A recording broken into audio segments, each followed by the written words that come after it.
Hello guys, this is Austin from Jonesbrosgarage, back today for another spectacular video.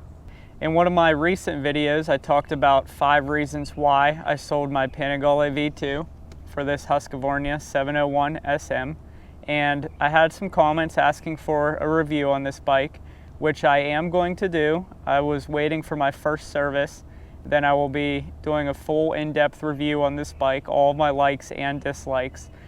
But for today, we're going to cover 5 things I love about this bike. So we'll just go ahead and get right into it. My first point for why I love this Husqvarna 701 is the service and maintenance intervals. Now, oil changes on this bike are every 6,200 miles. Now, 6,200 miles may sound about pretty average for a motorcycle, but the thing is, as I mentioned, this is a Supermoto. And most Supermotos are actually motocross bikes that are converted to a Supermoto. And on those bikes, they have very, very high-strung engines, and they're actually measured in hours, not in miles. So you need to do an oil change every so many hours. And it varies because motocross bikes are meant to be pushed hard, and riding around on the street, you're not necessarily always doing that. But regardless, 6,200 mile oil changes are pretty great for a Supermoto. And on top of that, it has 6,200 mile valve clearance check intervals, which again are really good for a Supermoto when you compare it to a motocross that's been converted to a Supermoto. 6,200 miles really isn't that bad. Of course, like most Supermotos, it's a single cylinder, so the engine is pushed further to its limits. So the valve clearance checks are a little more often than a regular motorcycle, but if you compare that to a motocross conversion, they actually are a lot less, because on a motocross conversion, again, they go by hours, and some of them, if you actually go by the manual, they're very extreme. Now, I just want to get this out of the way right now. The reason that I keep comparing this to a motocross conversion is because I'm pretty sure this is the closest thing you can get to a motocross converted Supermoto. However, it's more street oriented, and one of the reasons why, of course, is the maintenance intervals. So the second thing that I really love about this motorcycle is the weight. Of course, it's a Supermoto and they're all light, and in fact, this is actually somewhat heavy for a Supermoto at 344 pounds wet. But really, it's not that heavy. Number one, think about it this way. It's only 22 pounds heavier than a DRZ 400sm, yet it makes way more power. It's a 690 motor, so it makes a lot more power than the 400sm, yet it's only 22 pounds more. But the big thing is the way this bike carries its weight. It has the gas tank in the rear, as you may know, and the suspension is just so dialed in. The bike does not feel heavy. In fact, it feels a lot lighter than it is. When you compare this to a bike that's not a Supermoto, it really is a huge difference. I was used to riding super sport bikes and just pushing them around the garage, backing them out, backing them into a parking space, anything like that. It is a huge difference having a bike like this versus your average super sport.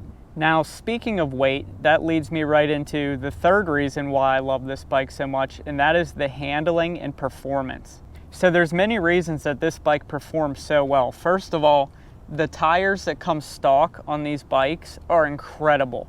They're super sticky and they are soft. Now, from what I've heard, they do need replaced. In particular, the rear does need replaced pretty often, but I say it's worth it because these tires, they have so much grip. And again, I only have 260 miles on this bike, but it just handles so great.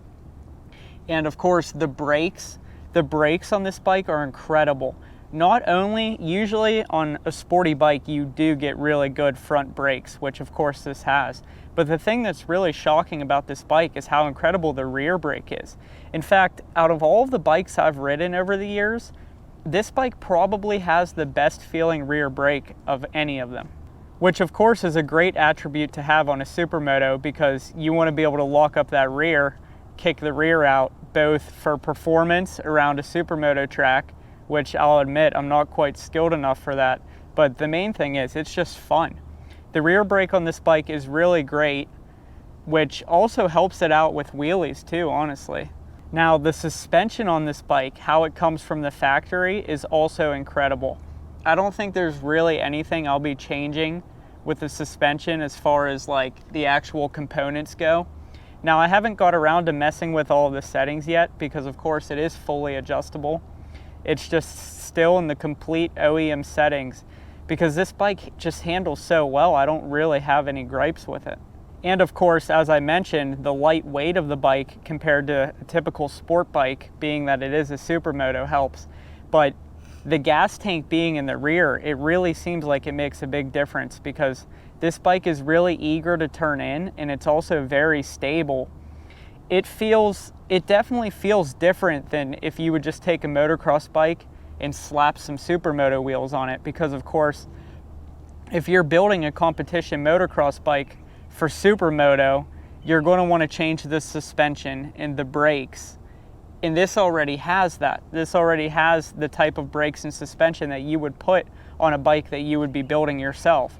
So this bike, it handles a lot better than a motocross bike would right out of the box, which, I mean, it should, being that it's a factory built Supermoto. But my WR250R and like a DRZ 400sm, there's nothing wrong with those bikes at all, but as far as handling, this bike just blows them out of the water. And of course it helps that this bike makes around 74 horsepower stock, and of course it's really bogged down because of emissions. The exhaust is super restrictive, so you could open this bike up and get a lot more power out of it. But comparing that to a motocross bike, they make around 55 to 60 horsepower. And of course they're lighter, so that still is a lot. But when you factor in the little bit of the weight bump with this, and then the little bit of the power bump with this, it about evens out to the point where this does feel pretty similar to a 450 motocross bike. But you have better handling right out of the box, unless you change all of the components on the motocross bike. And also you have the more lenient service intervals. So all around, the performance and handling on this bike really impresses me. And if I'm talking about comparing it to super sport bikes I've ridden, then this honestly probably is better than most of them for your average rider. I do feel like I am probably quicker around a tight track or a twisty back road on this bike than I would have been on my Panigale V2. So speaking of being able to take off some of the emission stuff on this bike, that brings me into my fourth point. This bike has great aftermarket support, and shout out to Rottweiler Performance. If you own one of these or a KTM 690, then that is really a great site to go to. They make a ton of great parts. I will be getting their intake and some other parts. I have their fueling dongle, which just evens out the low RPM. I was so shocked. Before I bought this bike, I was looking at parts, and I had a list probably worth more than the bike. I mean, you could get a bunch of different exhausts for this bike, a bunch of graphics. Obviously, you could get custom graphics, but there's also a bunch of pre-made sets. And then, as I mentioned, Rottweiler Performance and some other brands make intakes and some different emissions deletes for this bike. All around, the aftermarket support on this bike is excellent. So the fifth thing that I really love about this bike is the seat height. I am a shorter guy, so it is a bit of a reach for me, but it's kind of in that Goldilocks zone for me where I could pretty easily hold the bike up. It's not much of a problem, but at the same time I sit high enough to see over traffic. If you're any taller than me, I'm 5'6". I don't know my exact inseam, but it's definitely pretty short. I could still get my feet down on this bike, but I could see over everything else in front of me, which is really nice. It's actually pretty confidence inspiring, surprisingly. And then when you get into spirited and sporty riding, it still is really easy to feel very aggressive on this bike. The seat height is really just a big perk for me. That's one of the things that I really enjoy about this bike over the super sport bikes, especially because you sit upright on top of the fact that the seat height is higher, so you really just have a good view of the road ahead of you. So guys, if you have any questions or any opinions on this bike, go ahead and leave a comment below. I do answer all of my comments.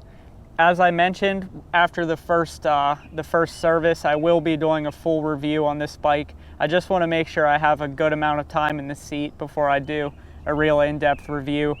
And stay tuned. Next week I will be posting 5 things I hate about this bike, because this is a great bike, but there are some things with this bike that are just major gripes to me. So anyway, I appreciate it. Thanks for watching. Don't be afraid to give that like button a little finger action, and hit that subscribe button too. I just checked recently and 98% of you guys aren't subscribed, so it really would help me out. I'm coming close to 5,000. Thank you guys.